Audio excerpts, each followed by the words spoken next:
intego yayiko murayizi ko kwitwa imbere yanjye. Hanyuma ndashaka kubanza gusoma ijambo ry'Imana kuko uyu munsi ndashaka ko tuganira amagambo y'ubwenge ariko n'abapasiteri n'abapotere bateraniye hano bakafashwa n'iri jambo. Uyu munsi kuri itariki tugiye kugendera muri iri jambo. Amabika mwateguye n'ibitabo Imana ibaha umugisha rero cyane. Tangira wandike. Uyu munsi tugiye guhagurukira muri vuga ngo iyo ntinya ibyo mbonye imbere yanjye mba nibagiwe ububasha buri muri jye. Iryo jambo muryandika hano ni ijambo ry'ubwenge. Ndaje mu kanya nditondagure. Abefeso igice cya 3:20 reka tubanze dumva iki jambo rivuze.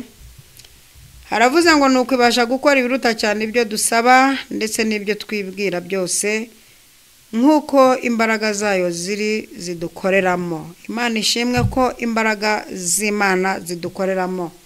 Abantu mwateranya muvuge ngo amen. Imbaraga z'Imana zidukoreramo ndetse cyane. Uyu munsi rero mu magambo y'ubwenge tugiye kuvuga, tugiye kureba iyo ntinya ibyo mbonye imbere yanjye mba nibagiwe ububasha buri muri jye. Ndashaka kukumara ubwoba wowe uba hano kuri iki gicaniro. Ndumva shaka kuguhindura inkuba ugahinduka inzirabwoba mu buryo bukomeye.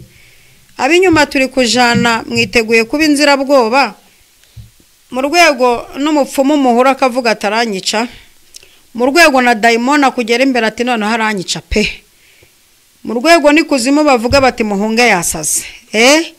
Rwose urumva muri wowe harimo ububasha. Ndashaka kugusobanurira ububasha buri muri wowe. Ntuzongere kwitinya no guhuruza abagusengera no kwirirwa ubona igikeri ukirukanga. Hari abantu babona igikeri bakenda kurenga umuhanda pe, amazuru akenda gucika ari igikeri ubonye. Uti ndabona gisa na nyogokuru kandi ariko narumiwe.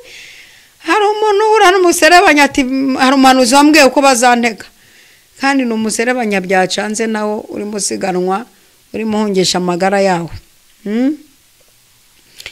Rero ndashaka kukwigisha ubutware bugukoreramo ku buryo ugenda ugahinduka inkuba ukajya ukubita kabisa abazimu bakubona bakagwirirana. Iyo ntinya ibyo mbonye imbere yanjye mba nibagiwe ububasha buri muri jye. Turi mu kwezi kwitwa imbere yanjye. Imbere yanjye utangire wandike ibintu ugiye kwakira. Narakubwiye ngo ntuzakore ikosa ryo gusaba inzingana niyo wavukiyemo.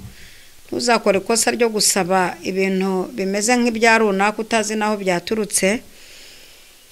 Hanyuma ntuzakore ikosa kandi ryo gutinya gusaba ntukiyime ukwimahari. Ntuzakore ikosa ryo gutinya gusaba ibintu biremereye. Imana ibintu dukeneye byose irabitanga cyane, irabitanga. Ububasha buri muri wowe bukwereka ko imbere waharenga naho umurozi yaba hateze ubutaraza. Ndashaka kugusobanurira ububasha ugendana, uryamana, wicaranye, ukongera ukisobanukirwa uti ndinde muri uku kwezi kurangiye ubundi numva ndinde. Nimba ari yibagiye cyangwa utari wisobanukiwe, ndashaka kubwira ububasha bukorera mu muntu. Imana haye umuntu ubasha buri muri wowe bukanga abazimu. Ubasha bukorera muri wowe watambuka n'inzabya z'abazimu zikagwa ntawe uzikozeho. Ubasha buri muri twebwe wowe. Ntuzongere kwipfobya no kwisuzugura. Muvuge ngo amen. Reka rero nkubwire ubundi busobanuro bw'ububasha. Iyo bavuga ububasha wumva iki? Ububasha wabugereranya n'ubushobozi. Yego, ububasha wabugereranya no kubasha ikintu abandi batabasha. Ububasha ubusobanuro ukurikije uko ubyumva muri wowe.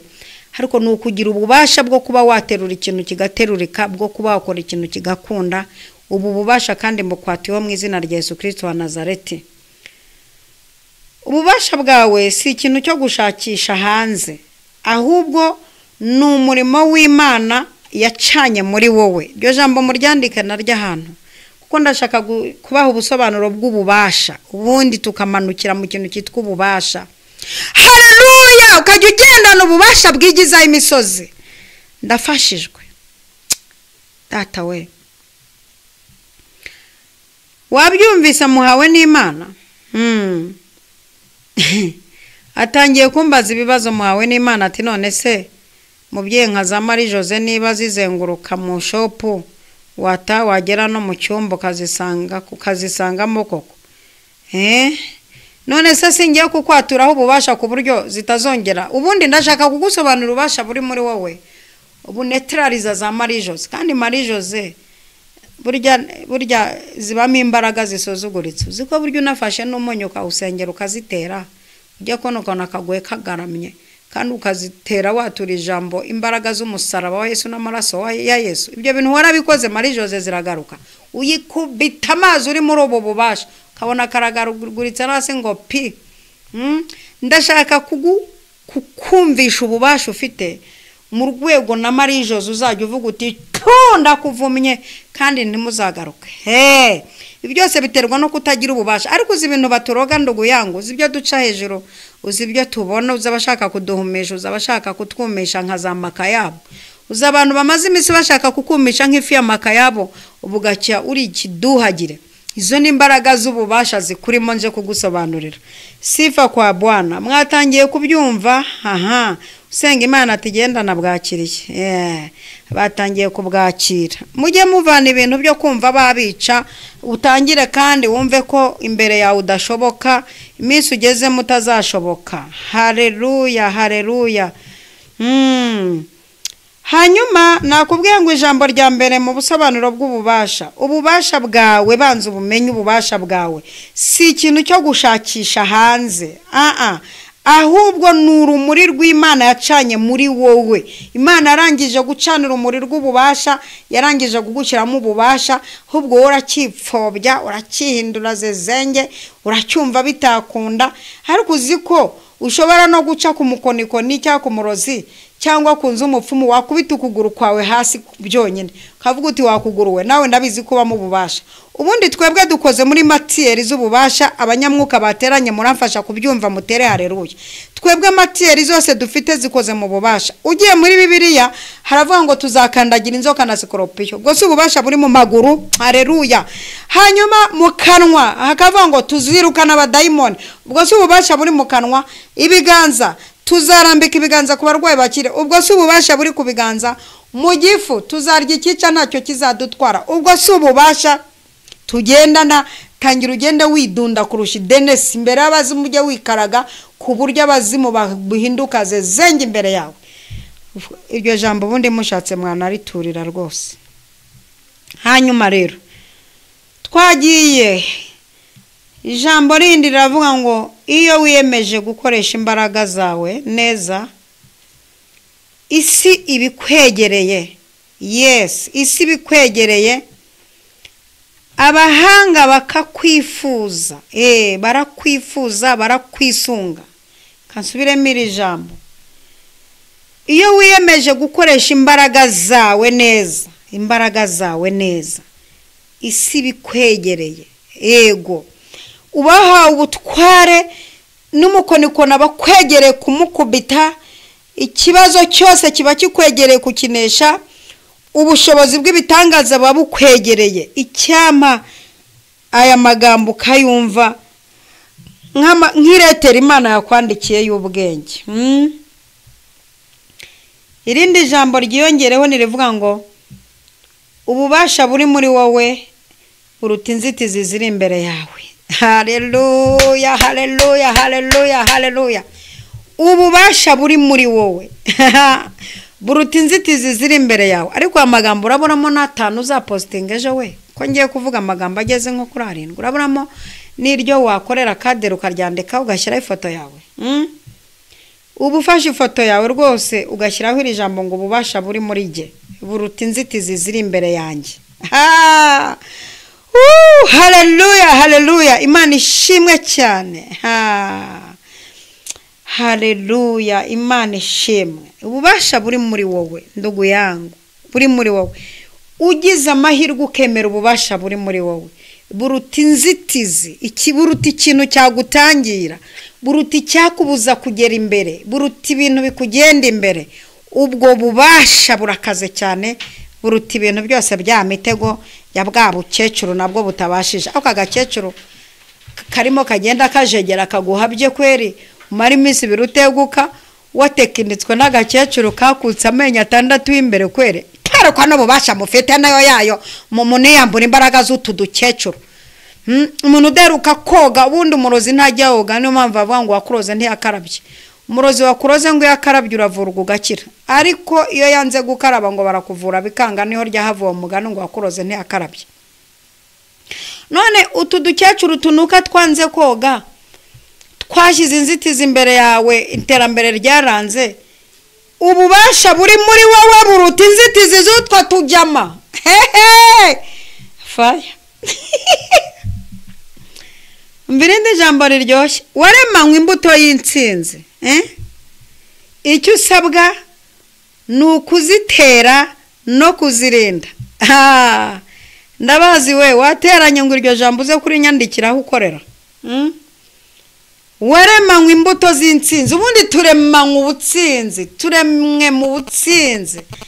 Niyo mpamvu Paul abyutse mu gitondo avuga ati dufata mbere tugakobeta hasi, tufata ibitekerezo batarabishyira mu bikorwa tukabigomorera Kristo. Waremanywe imbuto z'intsinzi ndugu yangu. Icyo usabwa ni ukuzitera mu bana bawe, icyo usabwa ni ukuzitera mu rugo rwawe, icyo usabwa ni ukuzitera mu kazi kawe. Yes, no kuzirinda, kuzigira ni kimwe, kuzitera ni ikindi, kuzirinda ni ikindi. Wasanga intsinzi yawe warayihaye abagore umaze gusambanya nk'abagore 20 bo mu mudugudu cyangwa nk'abatano yoboye muri korale. Nyumvera rwose pe. Umvirindi jambo riryoshye. Iyo wemeye kudashoboye uba wibagiwe ko umutima wawe habamo isoko y'imbaraga z'Imana. Donc iyo agaragaje ibimenyetso byo gutsindwa, ukagaragaza ko bikurangiranye, ukemerera abazimu ngo sinshoboye mbaye imbwa imbere yanyu, ugatinyuka ukavuga uti birarangiye ndimbwa ndapfuye, ubukozi ikosa ribi cyane ntuzakore ikosa, uba wibagiwe ko umutima wawe habamo isoko y'imbaraga z'Imana. Imana ikugirire neza cyane. Ndabazi yaje ati turashwanyaguza twaremanywe imbuto z'intsinzi. Nibyo ndabazi. Courage, komera. Jambo rya 6 riravuze ngo imbaraga ziri muri wowe ntizigaragarira mu byo ufite, ahubwo mu byo ushobora gukorera abandi. Aho niho zigaragarira. Ntabwo tuzavuga imbaraga zawe tutarazibonye mu bandi. Imbaraga ziri muri wowe ntizigaragarira mu byo ufite, oya da, ahubwo n'ibyo ushobora gukorera abandi. Ibi bintu byo kuzanukaza kwiryagagura no kwimaringa imbere y'abantu, nasengeye umuntu arakira, nirukanye demoni iragenda, nasengeye umugore bahejejemo inda iravuka, nagize gutya. Oya, reka ahubwo ubu bwabo muzi ukorera abandi, ubu bwabo baze baba ari bo babivuga. Abagore baba ari bo baza kuvuga ko Dawidi yishe Goliyati yaje azanye n'igihanga. Reka baba ari bo baza kubivuga. Reka kwirata intsinzi, reka kwirata ko wasengeye abantu, reka kwirata ko wakoze ibikorwa bya danje, ahubwo reka bo wabikoreye baze babitwemeze, nibwo bizagira intsinzi ikomeye muri wowe. Hanyuma ijambo tugiye gusa nabenda gusorezaho muri ubu busobanuro bw'ububasha bukurimo, nirivuga ngo umuntu wese ni nk'isanduku y'umutungo. Icyo ushyiramo nicyo uzakoresha igihe bikomeye. Yababa we muri hehe mwabagore mwe ko nshaka kumenya nimbira ijambo muri kuryumva nkuko ndi kurivuga. Heko di turashimira n'abantu bari gumfata amaboko. Abadamu mwaje mwumve neza. Umuntu wese ni nk'isanduku y'umutungo. Icyo ushyiramo nicyo uzakoresha igihe gikomeye. Kera twajyaga tubona umwana ufite agahanga k'inyuma turi mu ishuri twigana, tukavuga tuti sha ufite agasanduku k'ubwenge we. Kandi koko gasanga afite imibare, burya abantu bagira twatuntu twaha bakunda kuba abanyamibare mu ishuri. alhamdulillah.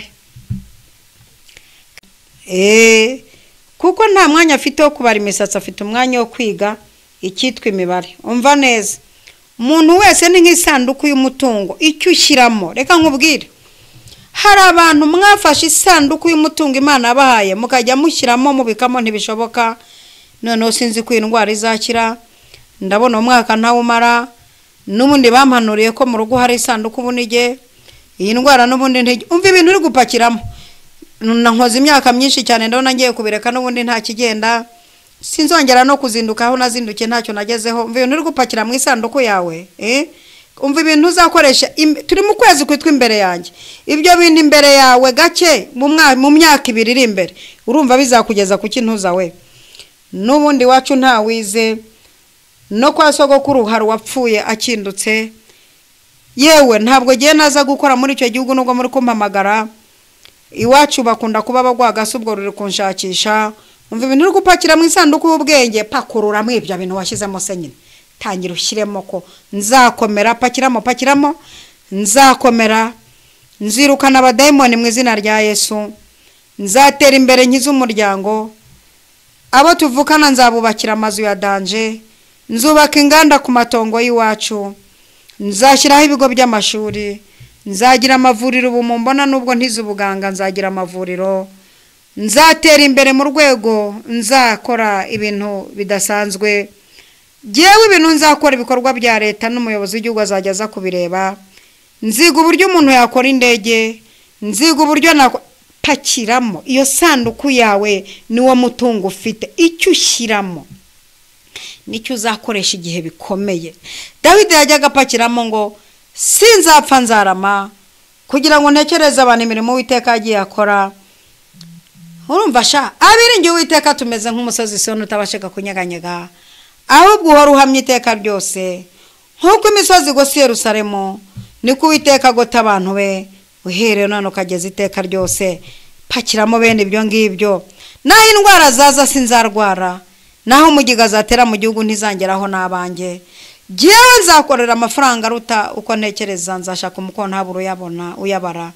Ikintu cyose ushyira muri iyo sanduku yawe y'ubwenge nicyo uzakoresha aho bikomeye.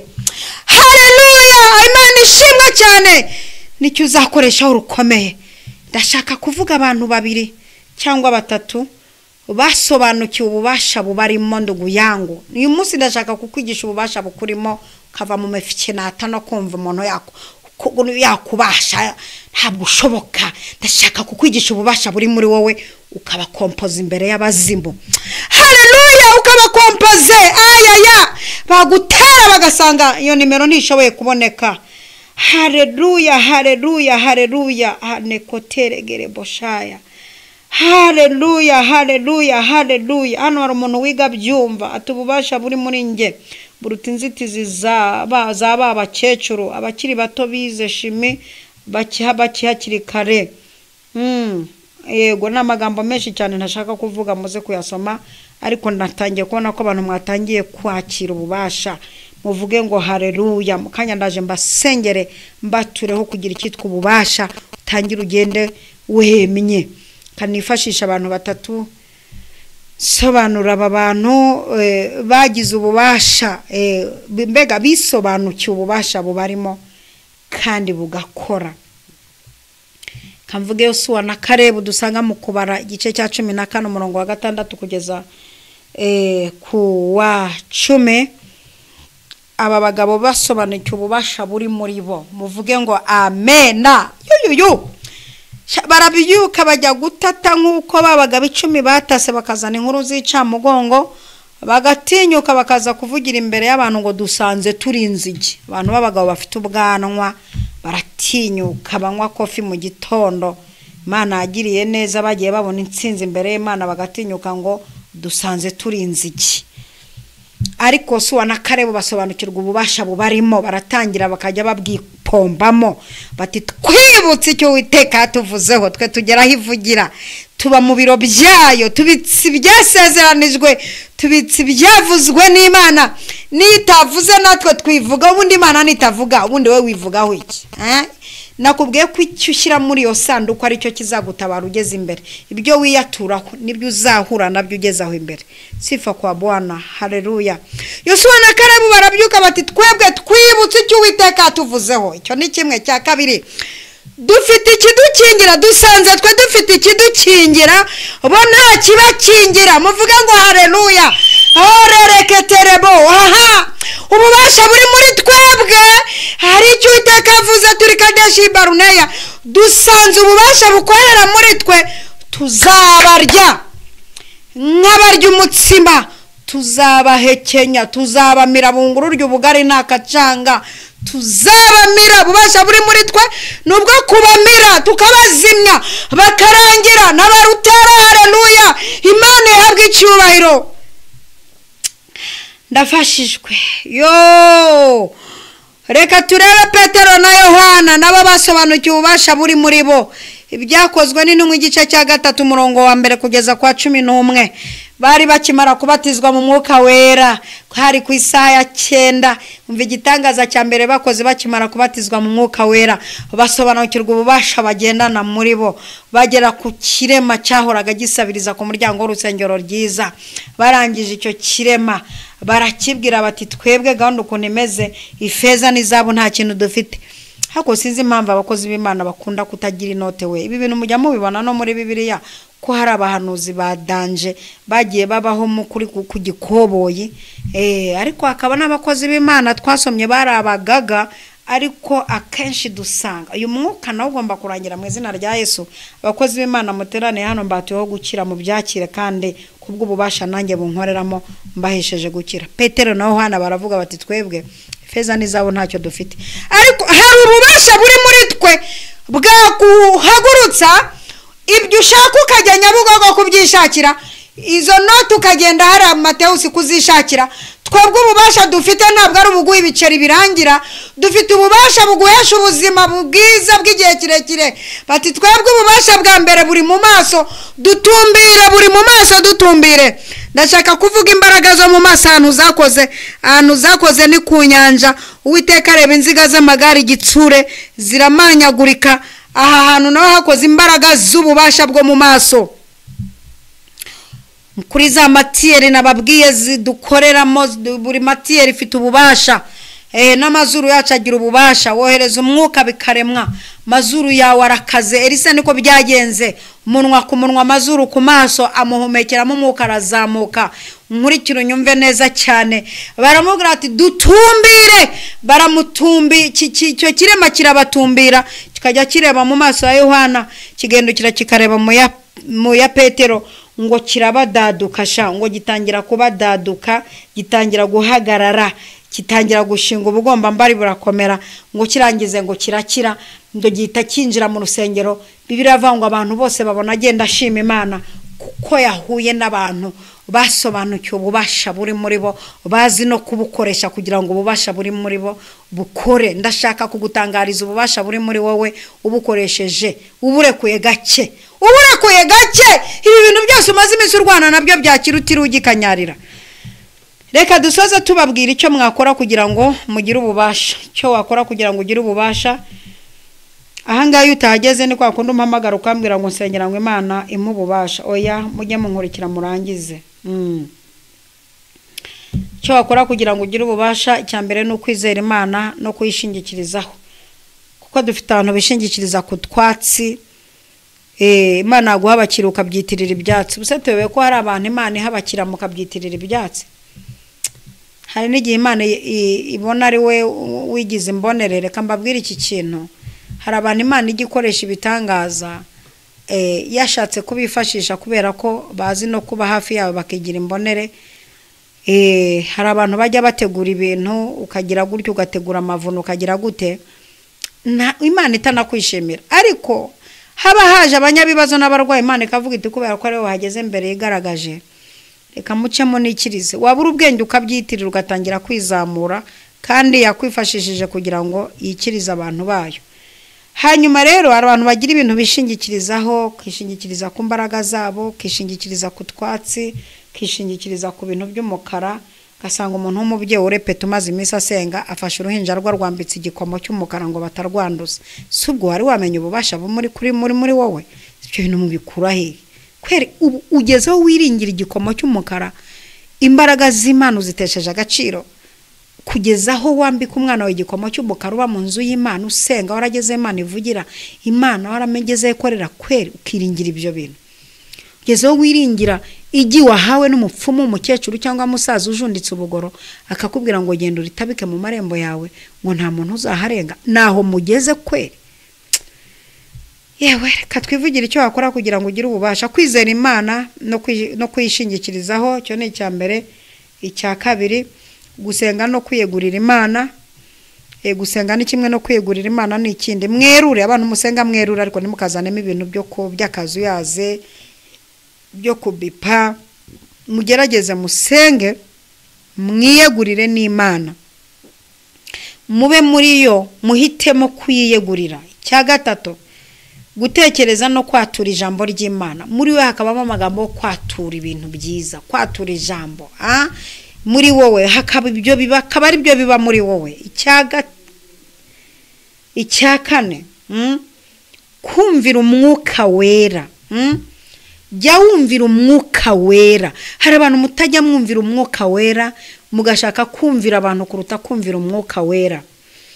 Icyitonderwa, iyo wemereye umwuka wera kuyobora ubuzima bwawe, ububasha bukorera muri wowe kandi bikagaragara. Kasubiremo iri jambo, icyitonderwa ndugu yangu. Iyo wemereye umwuka wera kuyobora ubuzima bwawe, ububasha bukorera muri wowe kandi bikagaragara. Ndumva ngeze aho ngiye kwatura ububasha muri wowe. Ivete ati ndakumva n'ukuri. Ivete akira ububasha mu izina rya Yesu. Jose akira ububasha mu izina rya Yesu. Samuel mpatuyeho ububasha, kandi Samuel dore Uwiteka aciye inzira imbere yawe yo kwakira, kandi akunkumuye ingabo zimeze nk'iza Farawo. Uri kwirukankanwa n'abantu bafite imbaraga, uri kugendwaho n'abantu bafite imbaraga mu bundi buryo, ubwo mvuze nk'umunyabwenge. Abantu bari kukugendaho babifitiye ububasha, ariko dore Imana irakurokoye mu banyabubasha. Niko Uwiteka mbwiye ngo mvugane nawe. Akira imbaraga n'inkomezi nyinshi cyane. Sofia wakire ububasha mu izina rya Yesu. Sanzu Rukundo akira ububasha.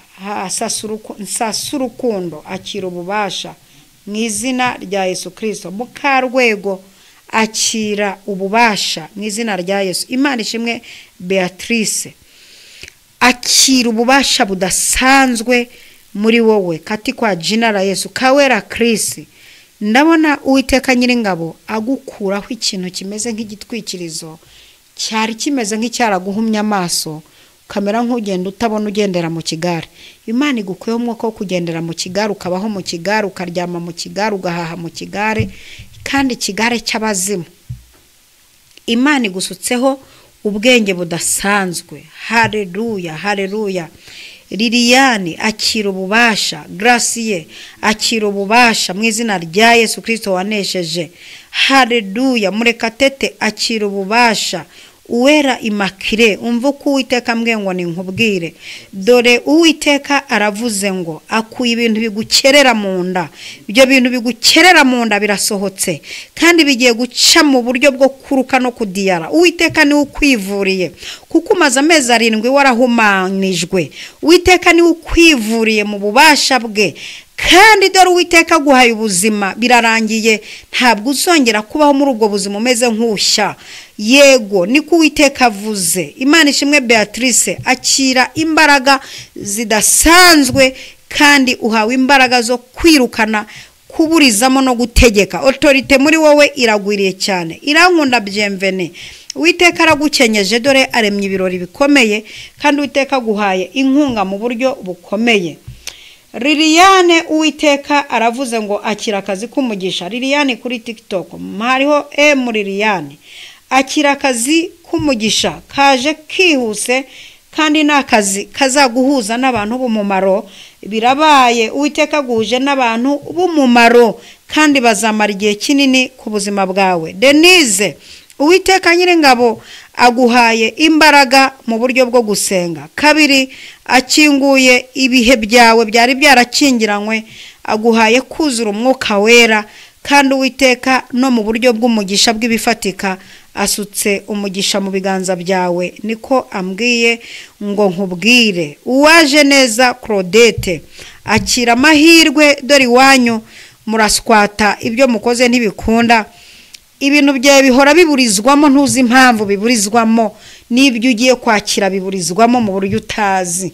Uwiteka arambwiye ngo iyo myuka burizagamo ibintu byawe aka kanya iburijwemo, iyo myuka ntizongera kukubuza uburyo. Niko Uwiteka avuze. Imana ihabwe icyubahiro. Tomusifu Anita, komera, niko Uwiteka avuze. Ijambo rya kabiri arambwiye ngo nkubwire ngo humura. Ijambo rya gatatu shikama.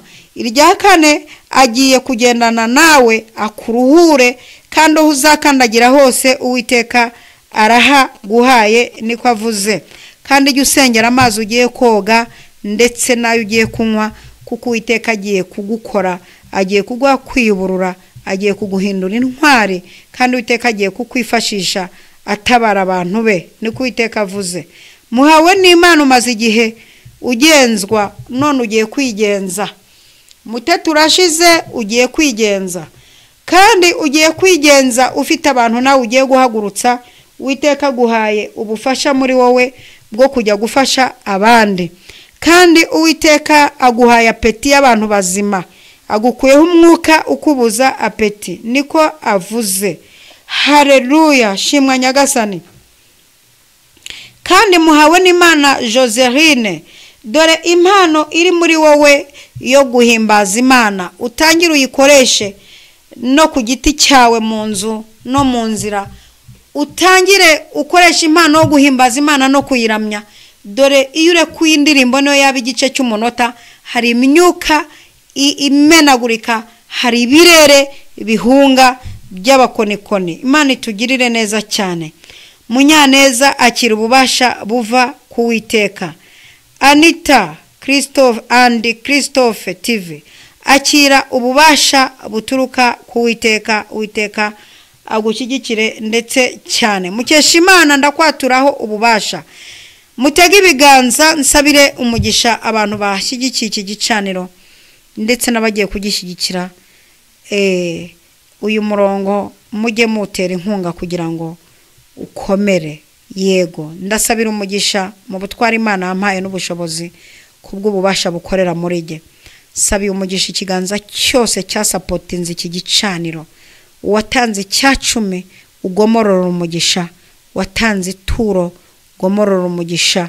Uwabibye muri ibi biganza kampa imbuto, ugomorore umugisha. Wasapotinze iki gicaniro, ugomorora umugisha. Izina rya Yesu ndatura umugisha muri ibi biganza, umugisha w'amajya n'amaza, umugisha urandaranda, umugisha w'uburyo bwose, umugisha mu gihugu, umugisha mu mudugudu, umugisha w'ubuzima ntimukarware. Mbateho umugisha ugenda, umugisha ugendana n'umugisha usigara. Nkwateho umugisha w'uburyo bwose. Ndi kwatura umugisha, numvise ijwi ry'Imana rimbwira ko hano hari abantu bari amarozi, bamwe bahora bashya mu nda kandi bikagira amasaha mumva bari gushya. Imana iramwe ngo irabakijije. Nimwakira ubuzima, niko Uwiteka avuze, kandi mwakira imbaraga zikomeye muri ibi bihe. Urakoze, turagushimiye kubanye natwe muri byose, mu izina rya Data wa twese, Umwana n'Umwuka wera. Amen, amen. Yesu abaho umugisha. Turabashimiye rwose, turakingurutse rwose. Umugisha w'Imana ubabeho. Abantu mugerageza gusapotinga iki gicaniro, Imana ibaho umugisha. Abantu duterana mugakoresha megabyte zanyu, Imana ibaho umugisha n'umwanya. Hari abo bigora bagaterana bari mu modoka bagenda, bari mu kazi bakambara ama ekuteri. Imana ibaho umugisha, nabyo ijye bibukiramo. Hanyuma tugiye kuri Zoom, twashyizeho izi mbuga kugira ngo umuntu yisanzure. Hari abantu mudakunda kugaragara, mujye mwigumira kuri izi mbuga nkoranyambaga. Nunyaka link yo kuri Zoom, ujye uba witeguye kugaragara. Iyo utagaragara ntabwo uteranira kuri iyi Zoom. Hanyuma Zoom ifite security mu buryo bukomeye, niyo mpamvu nayijyanye mu ibanga, nta mpamvu yo kuza kubaratirisi. Hanyuma kuri Zoom dutangira saa 3 nguha link kuva saa 3 kugera saa 3:10 unyandikiye. Iyo ugejeje saa 3 n'igice utarinjira usanga twakinze kuko tuba twatangiye kuzamuka ibirere turi kubwira Imana icyo dukeneye. Imana ibaha umugisha rero na hejo. Shalom shalom.